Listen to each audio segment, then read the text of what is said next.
Hey guys, welcome back to the Word at Work. If you are joining us for the first time, we're doing a series in John 13 to John 17, and we've entitled this series Jesus' Farewell Speech. As he's about to go to the cross, he's with his disciples in this upper room, and he's giving them his final commands, his final teachings. And in today's episode, I really want to focus on the forgotten God. That's what I've entitled it, The Forgotten God Part 1. I got that title from a good book by an author called Francis Chan, who's written a book called The Forgotten God. And here he discusses the role and the influence of the Holy Spirit.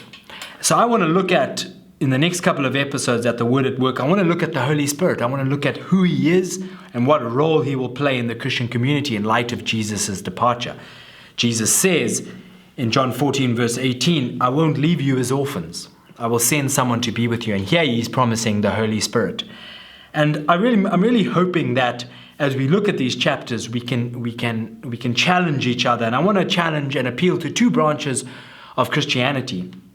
I want to challenge and appeal to the more conservative branch, and I want to appeal and challenge the more charismatic and Pentecostal branch of Christianity.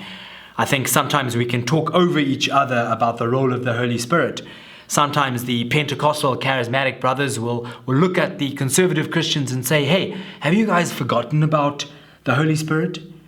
There seems to be no emphasis placed on your worship services or in your lives about the Holy Spirit. It seems like he's not there. Have you forgotten about him? And sometimes the unfortunate thing will be said like, it seems like you worship Father, Son, and Holy Bible, not Holy Spirit.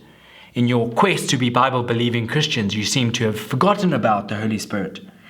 And on the other side, the conservatives might say to the Pentecostals, guys, have you forgotten who the Spirit truly is?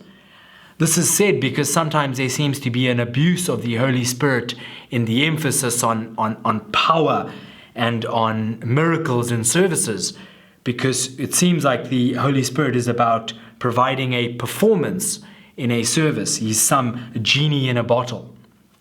That is often the unfortunate thing that is said.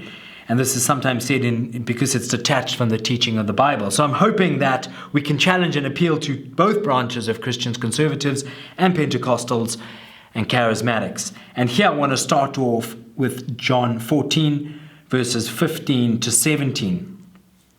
And that's where I really just want to focus on those verses. Here Jesus says, if you love me, you will keep my commands. And then he says, I will ask the Father, and he will give you another helper to be with you forever, even the Spirit of truth, whom the world cannot receive because it neither sees him nor knows him. You know him, for he dwells with you and will be in you. And here Jesus is talking about the Holy Spirit in context of his departure. And the main point I want to draw out to challenge us, the first thing to say is that the Holy Spirit is an eternal person. The Holy Spirit is a he, not an it. So the first point is the Holy Spirit is an eternal person, a he, not an it. And I think this is an important point. You see, we can forget or we can neglect the Holy Spirit in our services and our worship sessions by not acknowledging his presence in and with us.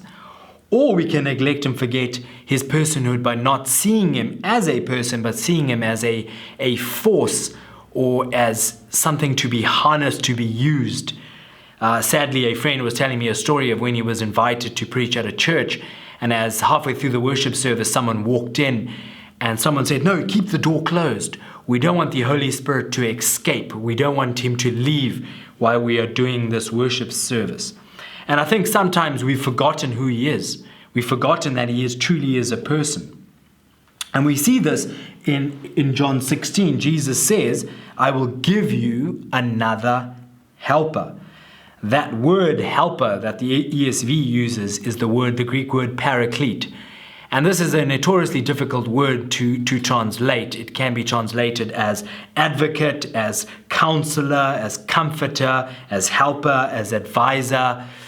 And many translations have different words for that. But in short, Jesus is saying, look, I'm going to ask the Father, and he's going to send you another paraclete, another helper, another counselor, another advocate.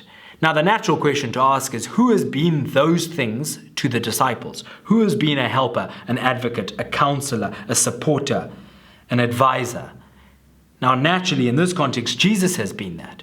Jesus has been with the disciples. He has helped them. He has counseled them. He has been their advocate.